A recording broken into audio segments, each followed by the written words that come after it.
Hello అండి. ఎప్పుడైనా మీ జీవితాన్ని చూసి ఏమి జరుగుతుందో నాకు అర్థం కావడం లేదు దేవా అని అనిపించిందా?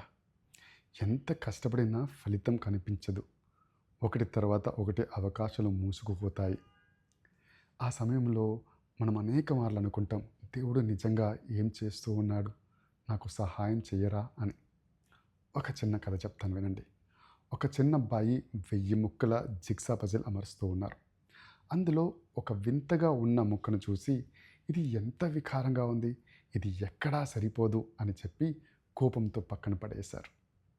అప్పుడు అతని తాతగారు ఆ ముక్కను చూసి చిరునవ్వుతో ఇలా అన్నారు, నీవు ఒక ముక్కనే చూస్తూ ఉన్నావు, కానీ పెట్టె మీద ఉన్న మొత్తం చిత్రాన్ని చూడలేదు. ఇద్దరూ కలిసి ఆ పజిల్ని పూర్తి చేశారు. చివరికి ఆ వికారంగా కనిపించిన ముక్కే కొండల వెనక ఉదయిస్తున్న అందమైన సూర్యోదయంలో భాగమైంది.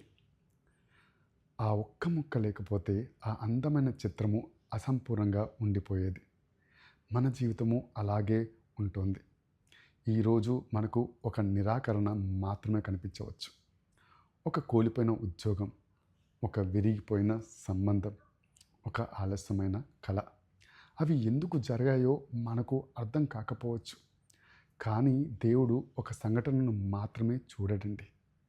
మన జీవితం అనే మొత్తం చిత్రాన్ని రూపొందిస్తూ ఉన్నాడు. అందుకే ఈరోజు నీ జీవితానికి అర్థం కనిపించకపోయినా నిరాశపడకండి. ముగింపు ఎలా ఉంటుందో తెలిసిన మన దేవుని నమ్మండి.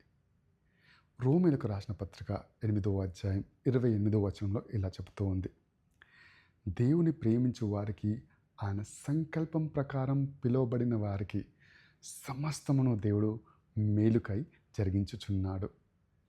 ఈరోజు నీకు ఒక ముక్క మాత్రమే కనిపించవచ్చు, కానీ దేవునికి మొత్తం అద్భుతమైన చిత్రం కనిపిస్తోంది. నమ్మకాన్ని విడవకండి. దేవుని మీద విశ్వాసం ఉంచండి. చివరికి ఆయన గీస్తున్న చిత్రము మీరు ఊహించిన దానికంటే ఎంతో అందంగా ఉంటుంది అని నమ్మండి. దేవుడు మిమ్మల్ని దీవించునుగాక. ఆమేన్.